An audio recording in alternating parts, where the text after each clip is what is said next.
Assalamualaikum warahmatullahi wabarakatuh. Halo para lovers and haters dimanapun Anda berada, bagi yang ada di alam nyata maupun alam gaib, apa kabarnya? Salam cerdas bersupranatural.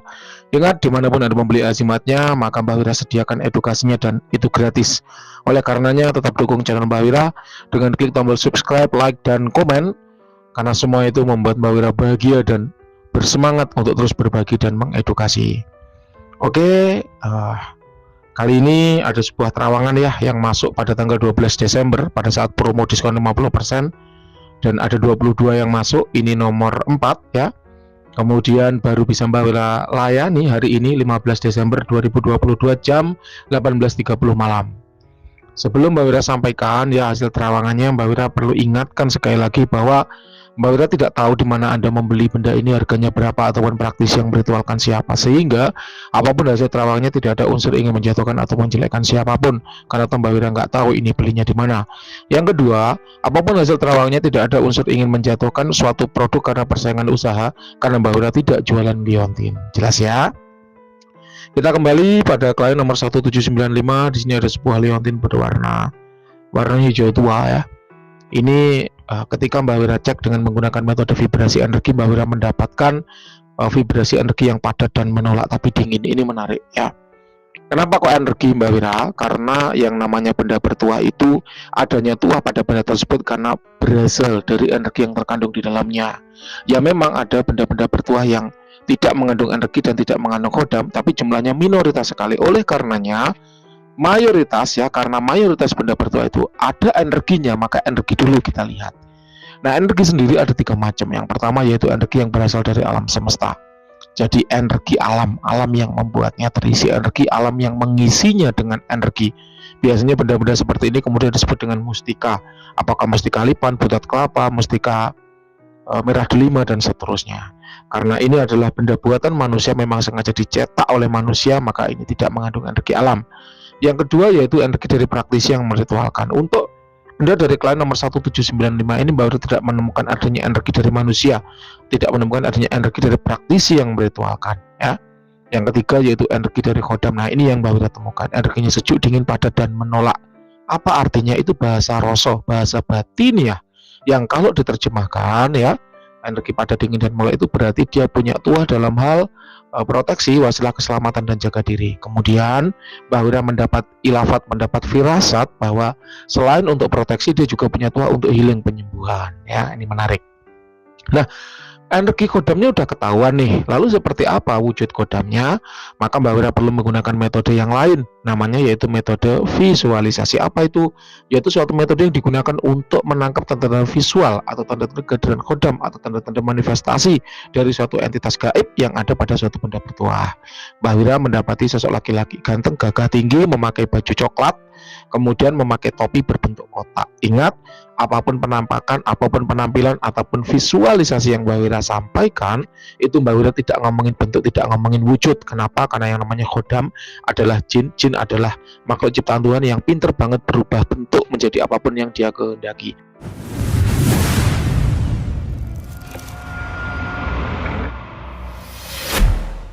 Oleh karenanya yang namanya penampakan, yang namanya wujud, yang namanya bentuk yang Mbak Wira sampaikan itu semata-mata adalah gambaran dari karakter energi yang dia miliki.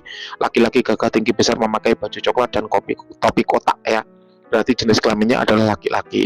Gagah tinggi besar berarti dia punya tuah untuk proteksi ya, wasilah keselamatan dan jaga diri. Kemudian memakai topi berbentuk kotak, ini adalah simbol dari penyembuhan. Dan menariknya, ini adalah white entitas ya, merupakan jin laut, jin yang berasal dari laut di daerah timur ya. Kemudian ini white entitas awan tanpa dampak negatif. Usia kodam masih relatif muda, kira-kira ada 800-an tahun dengan level power sekitar 89. Kalau 900 itu berarti relatif muda ya, karena kalau batasan tua itu kalau menurut adalah 3000 tahun. Kemudian level 89 ya bisa disebut dengan istimewa ya, istimewa. Kemudian untuk tuah menurut Mbak Wira ini belum jalan dengan maksimal. Apakah Anda baru memilikinya, apa baru diritualkan? Yang jelas Mbak Wira belum menemukan pencampuran energi antara manusia dan kodam itu hanyalah bahasa batiniah, bahasa rasa.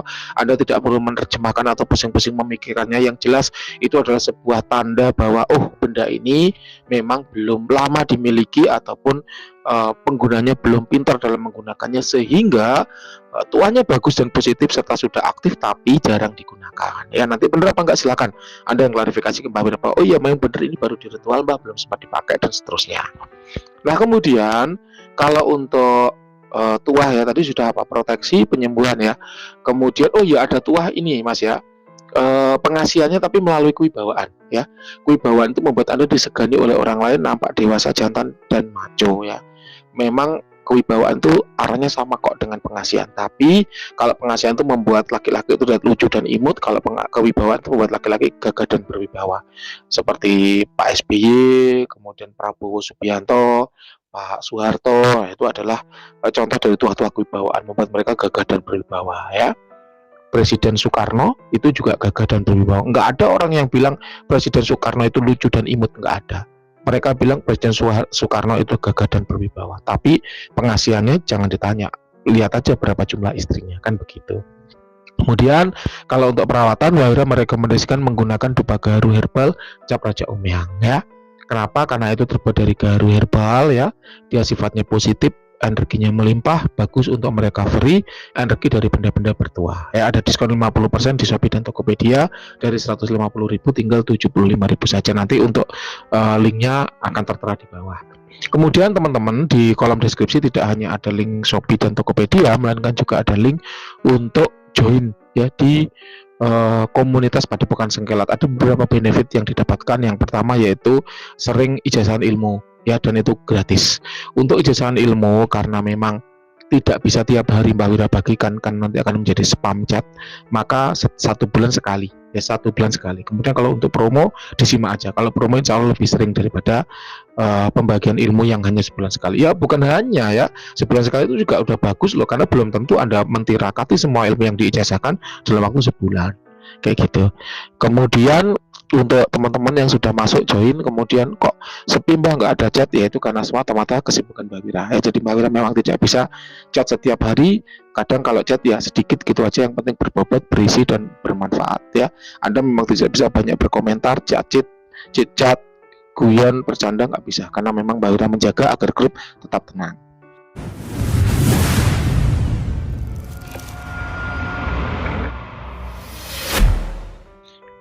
Oke, itu yang bisa Mbak Wira sampaikan dari klien nomor 1795. Sekarang kita ada beberapa pertanyaan ya. Yang pertama yaitu menjawab pertanyaan dari klien, Mbah, apakah kalau melakukan offering, benda yang di offering itu harus digantung di atas dupa yang menyala?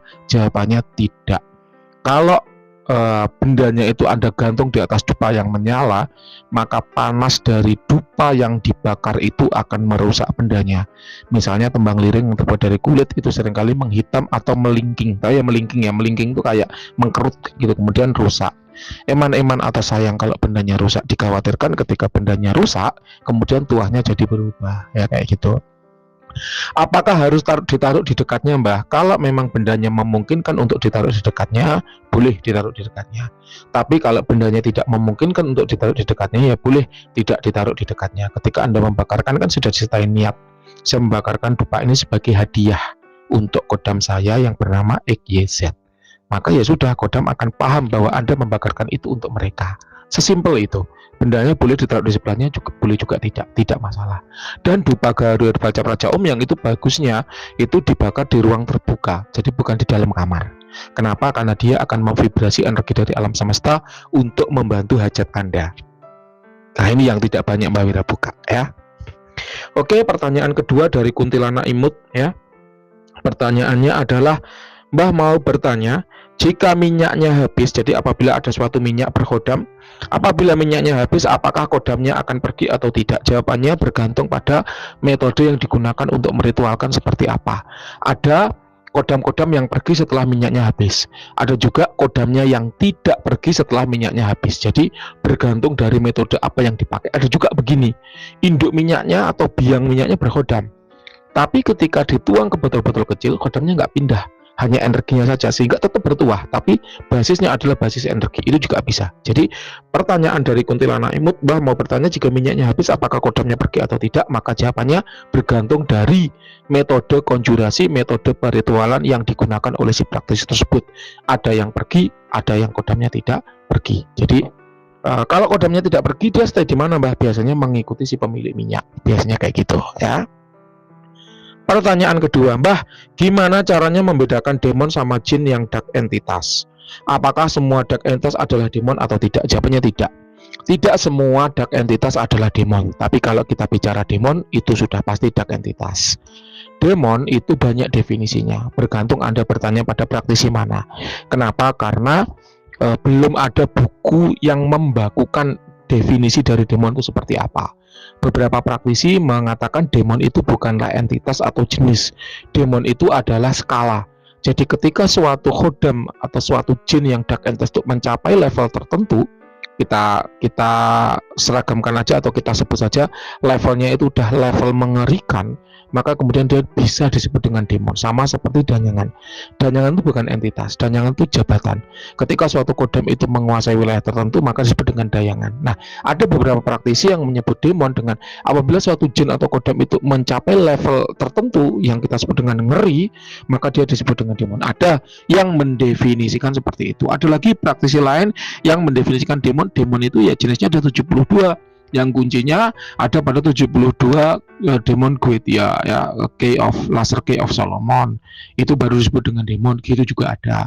Ada lagi yang menyebutkan bahwa demon adalah iblis-iblis khusus yang sudah ditundukkan oleh Raja Sulaiman.